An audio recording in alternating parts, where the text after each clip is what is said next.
ይህ የምትመለከቱት የተንደላቀቀ ሲኒማ አሜሪካ ወይም አውሮፓ የሚገኝ ሲኒማ ቤት አይደለም። እርሶ የመግዛት አቅም ይኑሮ እንጂ ሲኒማ ቤት መግባት ሳያስፈልጉት ያሻዎትን ፊልም እያማረጡ እንዲኮመኩሙ ከ42 ስፒከሮች ጋር በመኪና ውስጥ የተገጠመ ነው።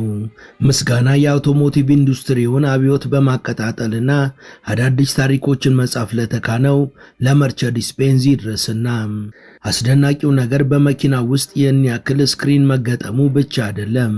ይልቁንም በማይፈለግበት ሰዓት እጠፍጠፍ ብሎ ከተሳፋሪዎች እግር መርገጫ ስር በአስደናቂ ቴክኖሎጂ መግባት መቻሉም ጭምር ነው።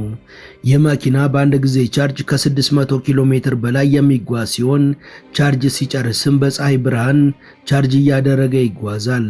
መርቼዲስ ቤንዝ ቪዥን ቪ ብሎ የሰየመውና የፊታችን ጥር ወር ላይ በሚጀመረው የፈረንጆቹ 2026 ለገበያ ይውላል የተባለለት መኪና ካሁኑ ሁሉንም እያነጋገረ ነው። ከውበት እስከ ቴክኖሎጂ፣ ከምቾት እስከ ተዝናኖት አንዳች ቀረው የማይባልለት አስደናቂ መኪና ምርቱ አልቆ ከበርቴዎች እጅ ከመግባቱ በፊት ኩባንያው ሳምፕሉን አምርቶ ለእይታ አብቅቶታል። ሁሉም እጁን ባፉ ጭኖ እየተገረመበት እንዲህም ይቻላል እንዴ ብሎ ለመርቼዲስም እያጨበጨበ ይገኛል። This is the star of the show. This is a 65-inch rollable TV that comes out